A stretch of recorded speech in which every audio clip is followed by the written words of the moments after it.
another exciting episode of Rick's Rated R Horror Movie Review Show, where we review all things related to horror. Horror movies, horror TV shows, horror documentaries, horror YouTube shorts, horror primetime specials featuring Barbara Walters and Hugh Downs.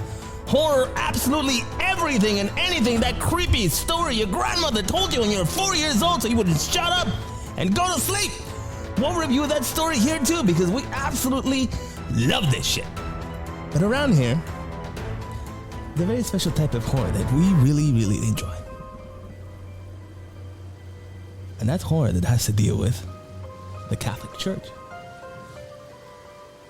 Demonic possession. Maybe a witch's coven.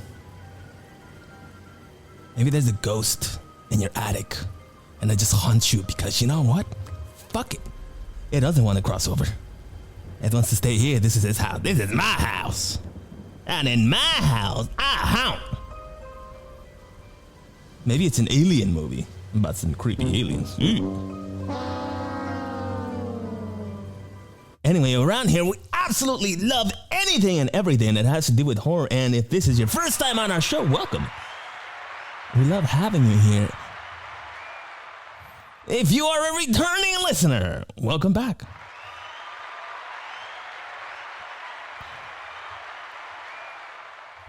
And before my producers start getting on my case, be our friend on the old socials at the Instagrams at Rick's Horror, on TikTok at Rick's Horror, on the Facebooks at Rick's Horror, and of course on the old YouTubes at Rick's Horror. Well, Billy, how you doing tonight? I'm doing just fine. I am ready to get this episode and the show on the road. So let's get it done. That's the first time I've ever heard you say that expression. Well, you know, you just gotta get it done. Okay, let's get it done. So, if you are new around here, we have a very simple format that we'd like to adhere to. But before I get into it, I'd like to talk about tonight's episode, because tonight's episode is a special episode. Isn't that right, Billy? Oh, Lord, all of the episodes are special around here, so I guess, yeah, I mean, you're not wrong. You're just, Lordy, Lord, I think this is what now, 47 episodes maybe, if I'm counting correctly, without counting the last episode and without counting the episode that will never stream, and without counting that special episode you did somewhere else. You're right, I think we are at 47 episodes. Can you believe it? Unbelievable. 47 episodes in, and we're still doing this somehow. Well, anyway, without further ado, that special episode tonight has to deal with a little movie called The Haunting of the Queen Mary. So let's just jump right into this review, a special review of The Haunting of the Queen Mary. So why this movie? We'll talk about why we decided to review this movie. Then I'll tell you, well, actually, no, then we'll have 4 fun film facts with Billy the AI.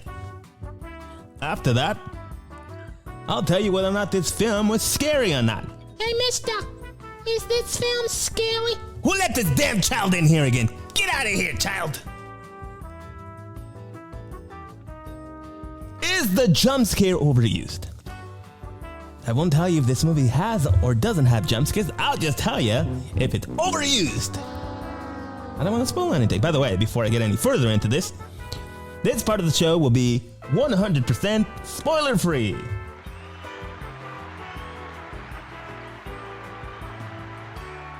Okay, then I'll tell you about the things I liked, followed by the things I didn't like.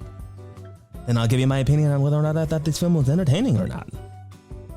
Do I endorse it? Formerly known as, do I recommend it? I always recommend you watch a film and make up your own mind about it. Don't take my opinion. You don't have to take my word for it. Watch it yourself. See if you enjoy it. You might enjoy things that I don't enjoy. For example, slashers. Lord, we're in a row already to start losing audience, huh? No. We're only gaining members. And then I'll give you a rating. But this episode is special, so unfortunately, we will not do a long one. And you already know why. If you've seen episodes like these before, it's not a good reason, that's for sure.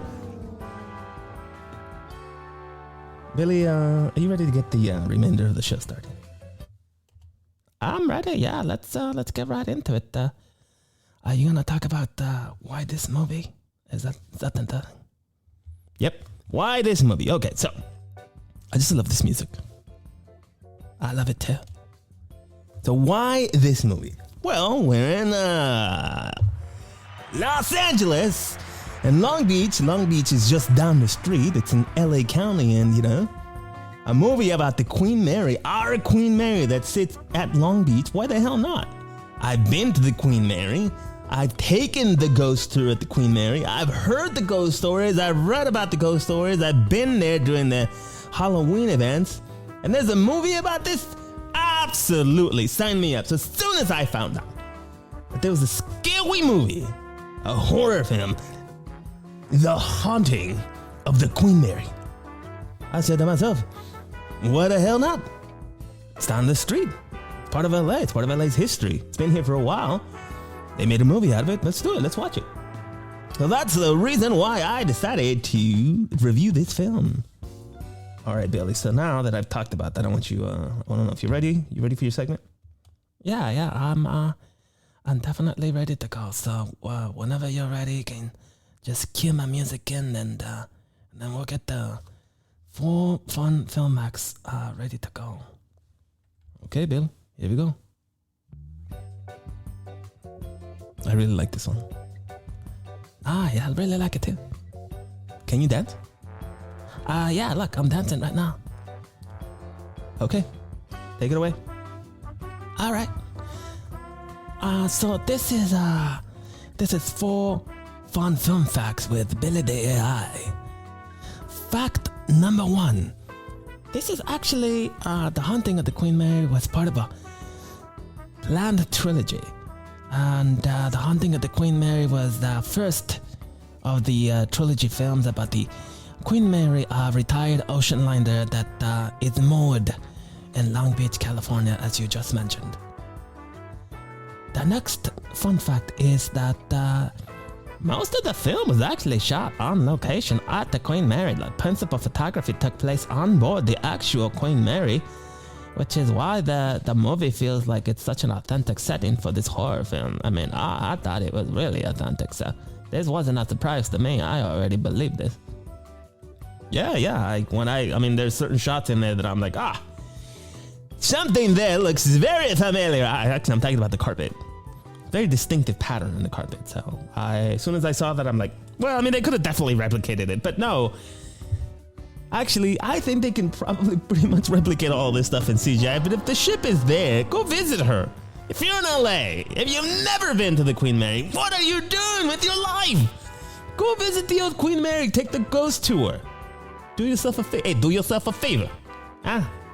Capiche? Okay. So moving on, fun film fact number 3. The Queen Mary, actually, she was transformed into a troop ship during World War II, and she was actually nicknamed the Great Ghost because she had a stealthy paint color, and she looked pretty badass. Well, most warships were and are still on painted gray, so I'd love to see a picture of that. That sounds amazing. Yeah, okay. Fun film fact number 4. So this is very interesting because we touched upon this subject in our last film, or actually not our last film, but one of the films we reviewed this week, which was, Lordy, I'm blanking out. You mean Dead End? Yeah, oh my goodness, I can't believe I forgot something. Something wrong with your non-volatile memory? No, there's nothing wrong with the non-volatile. Maybe it just, I don't know. Maybe it's a ghost in the machine. I sure hope not, Billy. Continue? You good? Yeah. Momentary lapse of concentration is all.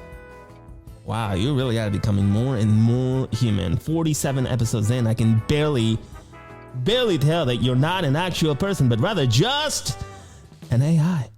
Hey, what do you mean, just an AI? Hey, no offense. Okay, all right. What was I saying? You were about to talk to, you were talking about the woman in white that was also referenced in a movie called Dead End, which we reviewed earlier this week. Ah, you're sharp tonight. Here, let's take this. Oh, thank you. Yeah, absolutely. Okay, so the woman in white. There's actually a woman in white aboard the Queen Mary, and she's actually one of the most famous ghostly figures. According to legend, she haunts the first-class lounge area known as the Queen's Salon. And, not unlike, I should say, most white women in white legends, she's often described as a young, a beautiful woman in a white evening gown, and many witnesses report seeing her dancing alone in the corner room, and unfortunately, as is with these legends, her identity and the reasons for her haunting always remain a mystery, which of course adds an intrigue to the ghostly lore surrounding the Queen Mary. So that has been 4 fun film facts with Billy the AI. Beautifully done. Beautifully done. Thank you so much. Oh, well, yeah. Thanks for the applause. Let's continue. Let us continue.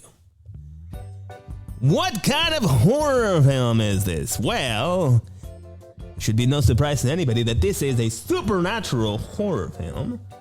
What I mean by that, supernatural, is it deals with ghosts. Anytime we deal with a ghost, it has to do with supernatural stuff. But also a haunted house setting, right? Haunted house trope is explored, but obviously the house is a ship, the Queen Mary. Well, that's the kind of horror this is. So supernatural horror, that's the kind of horror film this is. Is this film scary? Hey, mister, can you tell me if I should watch this movie by myself or not? You get out of here, child. I don't know who let children in here. This is a rated R horror movie review show. No children allowed. And no, to answer your lousy question before I kick you out again, this is not a scary film. I gave The Haunting of the Queen Mary 2 out of 10 on the scary scale. That's a 2 out of 10. I just didn't find it very scary, to be honest with you. Billy, what do you think? Well, I'm gonna say that this is a little scarier than you. I'm gonna give this one a 3.5 out of 10 scaries. I think there are some scenes in here, especially at the beginning of the movie, that they were definitely a little scary. Okay, well, 3.5 out of 10 scaries for you. That's good enough for me. And moving on, is the jump scare in The Haunting of the Queen Mary, is the jump scare overused? It's not. And that's one of the strong points of films. I don't like films that are reliant on the jump scare. I get it. You want to throw one in there? Fine. As most people who have listened to this show before know, I am not susceptible to the old jump scare. I don't know why. Yes, I'm not impervious to it. I definitely get it, but it just doesn't do it for me most of the time. And this film doesn't overuse it. I'll say that much. So congratulations for not overusing the jump scare.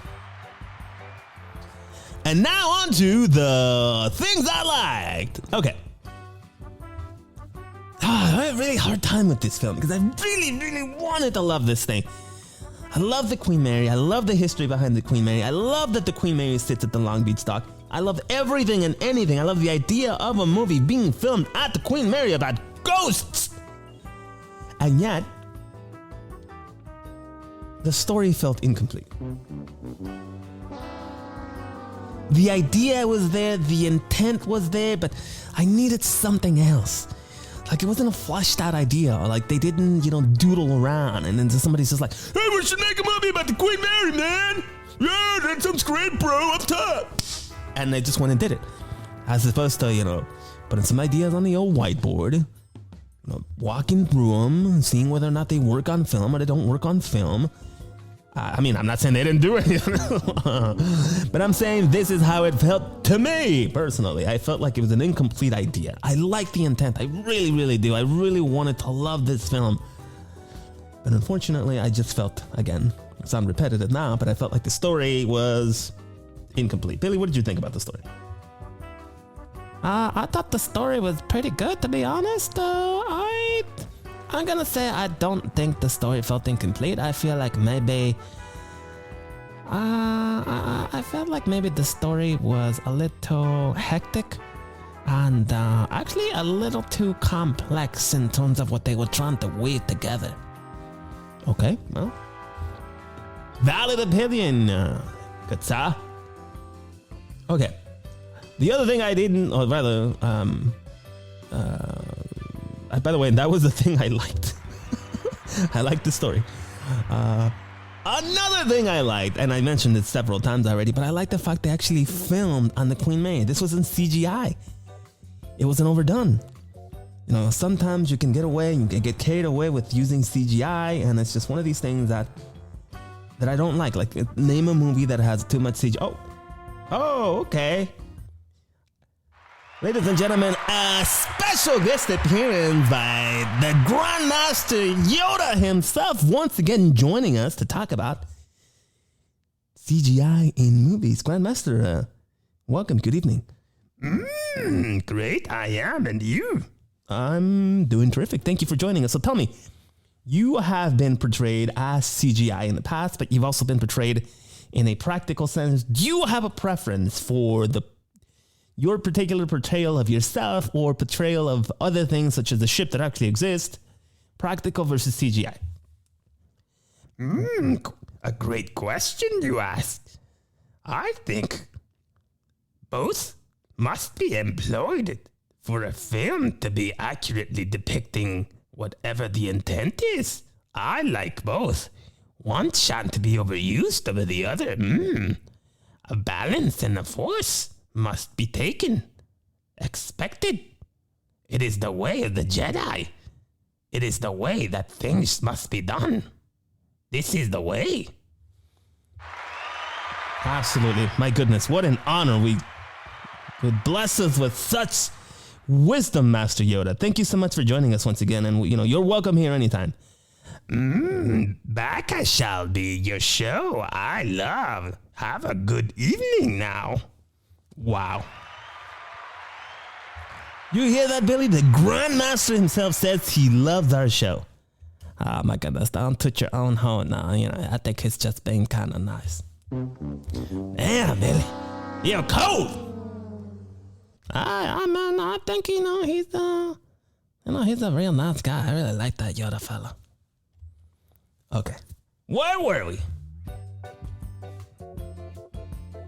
I really like this one.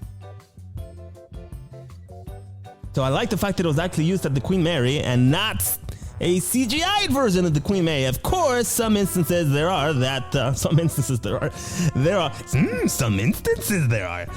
are some instances where you have no choice but to use CGI. Like Titanic, I'm looking at you. But no, here was something actually shot at the Queen Mary. And again, I've been there, and I like knowing that the filmmakers went there to film here, and to film there. So good. Okay, that's going to be it for the things I like. Unfortunately, I'd like to add more things to this list, but it is what it is. On now to the things I didn't like, sponsored as usual by no one. As I mentioned before, I felt like this story was incomplete. It's a great idea. Really great idea. But what happened? Oh, I wanted to love this movie so much. But I just couldn't. The story just left me feeling I need more. And oh my goodness, I lost my train of thought. Yeah, I just I needed more from this story. I felt like I sound repetitive now. I sound like an old broken record, but I just felt I needed more. And I'm sorry, I didn't like that. I thought the execution was poor. There are two main narratives, on to the next thing, in talking about the story. There are two main narratives that are supposed to complement each other, but to me, unfortunately, it felt like they were instead, or rather, they were trying to create a seamless, cohesive narrative from these two narratives, but instead, they really just seemed like two separate stories competing for my attention, which to me led to confusing and really less impactful viewing experience for me personally. Okay, so I liked where they were going with these two, with these two viewpoints or these two main narratives. I really enjoyed them. I think on their own, maybe each one of these narratives could have been 2 of the 3 movies in this planned trilogy, and then the third one, once these 2 narratives have been really fleshed out, the third one could have combined both of them as this one did, and that would have felt like a more fleshed out world, and the world building wouldn't have been as necessary in the third film, but instead we got it in the first, and well, it is what it is. I didn't like it, and that's why we're on this list. Okay, number 3. It's a weak ending. It really is. I'm sorry. That was my Jerry Seinfeld impersonation. I didn't like the ending. It was horrible. I didn't like it. What were they doing? Even after I'm saying all these things, there were things in the, in the third act that I thought, okay, maybe they could salvage the story with a decent ending, but unfortunately it didn't happen. It went from bad to worse. And you know what? I didn't mention this earlier. I should give the movie a little more credit. I felt that the first act was really good. Okay? And I'm talking about that now again in the entertaining. So that's enough for the things I didn't like. So now, is this film entertaining? You can have a movie that's so bad that it's good. It's happened before. So as I mentioned just now, the first act was really entertaining. I really liked it. I was eager. I was ready. Give me more. Give me more of this Queen Mary story. I demand it. The first act was great. The rest of the movie just kind of dropped the ball. The rest of the movie just unfortunately went overboard, and no lifeboat and no lifeguard could save them. That was it. Nothing could be done. All right, and on to, do I endorse this film? Hi, this is Rick from Rick's Rated R Horror Movie Reviews, and I, unfortunately, cannot endorse this film. I'm really sorry, Queen Mary. I'm sorry. I can't do it. How about it? One more time for old time's sake, Tom. Can't do it, Sally. Can't do it. I couldn't do it. I can't endorse the film. I really wanted to. Again, something as historic as the Queen Mary, something in our backyard. But I can't. With every bone in my body, I cannot do it. So no, I will not endorse this film. And now, without further ado, the rating. This is the most painful part of the show for me personally, because I know that you really liked this Queen Mary and you really wanted to have a good movie about it. I do, and I did, but unfortunately it just didn't hit the mark for me. The biggest thing to me was, again, the competing narratives. I mentioned this already at length, but I want to elaborate a little bit more on this without giving anything away. Don't give anything away. 2 main narratives. Now imagine if the first narrative, in either one of these narratives, could be told first. Like, the haunting of the Queen Mary, part 1. So, let's say that part 1 deals with, I can't talk about that. I'll give it away. I'll say this. Either one of the 2 narratives could have been part 1 of the trilogy or part 2 of the trilogy. It didn't really matter which one you told first, to be honest with you. I think maybe you could have told them in chronological order if you really wanted to. But having them as conjoined twins in the first movie, to me, was too much. What could you tell in the second one or in the third one? What's the story there? More of the same that you did in the first one? I felt like, again, build that world out. Show me these cool things about the Queen Mary's history. It's a historic ship. It's been, I think, since 1936, 1938, right? Really? Yeah, it's a really historic ship. As I mentioned in my fun film fact, she was used during World War II, so a lot of history there. Could have told me the story of, show me some stories of, of the Grey Ghost. Really paint this picture for me. And if you want to go before that, paint the picture of when the Queen Mary was built, because essentially that's also part of this story too. The building of the Queen Mary. Only in theaters. You thought you've seen it all, but you ain't seen nothing yet. This summer, see the Queen like you've never seen her before. The Building of the Queen Mary. Rated R. Not intended for people who are easily offended or children. Keep the children out because they cry in the movie theater.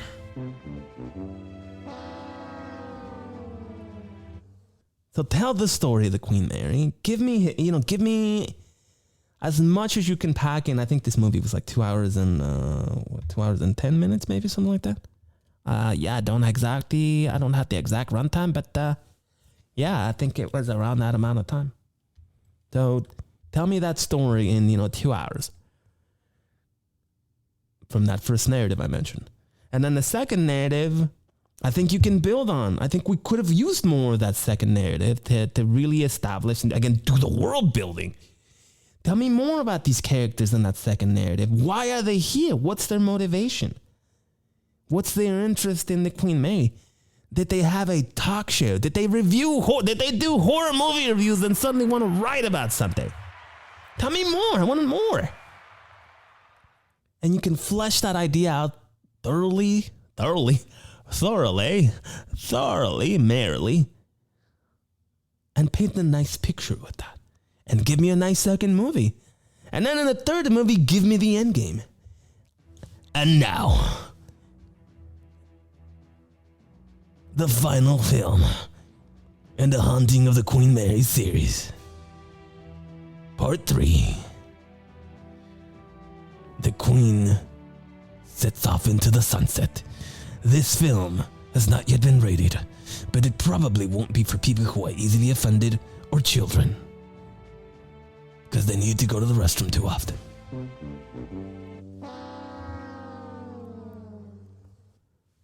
So I think that's what should have done. So, without delaying the inevitable, without continuing to ramble on, I mean, I have to, unfortunately, give this movie a 3 out of 10. A 3 out of 10 for The Haunting of the Queen Mary. I really wanted to love this, Billy. You know how much I wanted to love this. I've heard things about me wanting to love this movie.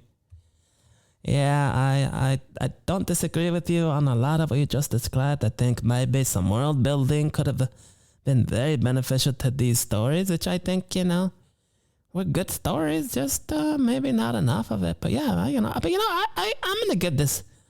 I liked it a little more than I think that you did. Maybe because I've never actually been on the Queen Mary, though. Maybe I'm a little less biased or something. But I'm gonna give this movie a 4.5 out of 10. Hey, that's all fine and dandy. I think that is it. Nothing else to say about the Haunting of the Queen Mary without ruining anything. I recommend you watch this. I cannot endorse it, but go watch it and tell me. And by the way, once you watch it, come back and watch this. Or watch this and then watch that. And let us know. And yes, by the way, you can watch this. You can listen or watch, because we are now live and in living color on the old YouTubes and on Spotify. And speaking of those things, talk to us. Be our friend. Tell us how we're doing. Recommend us a film you think is great, or recommend us a film you think we're gonna hate. Anything and everything. And by the way, thank you for joining us once again on another exciting episode of Rick's Horror Movie Review Show. That's Rick's Rated R Horror Movie Review Show, and we hope to see you again next time. Have an awesome night.